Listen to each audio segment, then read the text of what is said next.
The mountain climber's breath crystallized in the thin air as she crested the final ridge, expecting endless peaks.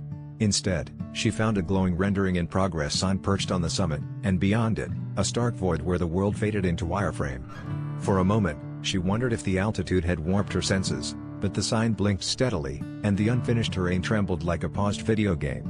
Every summit she'd ever climbed replayed in her mind. Had she always been following a predetermined route through a landscape still being built?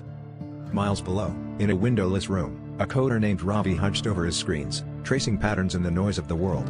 He'd noticed the same earthquake headline posted in different cities, the same faces in crowds across continents, and the same stories shared verbatim by strangers who'd never met. He called himself a glitch hunter, convinced that the world was a simulation held together with duct tape and routines. When a new rendering in progress anomaly was reported by a mountain rescue team, Ravi knew he had to see it for himself. In a sleepy town forgotten by time, Maria woke each morning with a sense of déjà vu that never faded. She found birthday cards for the same year stacked in a drawer and a newspaper whose date never changed. No one seemed to mind that no one aged or died, and conversations felt like echoes of echoes. One night, Maria wandered to the town's edge and saw, faintly glowing in the darkness, a sign that read "Update incomplete, rendering delayed." She wondered what would happen if she walked beyond it. Meanwhile, in the city's shadows, a man named Theo always thought of himself as an extra in other people's stories.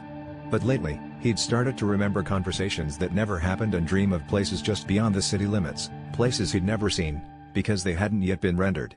One day, he looked in the mirror and asked, "Am I supposed to wake up now?" The world seemed to hesitate, pixels shivering at the edge of his reflection, as if waiting for a line of code to decide his fate.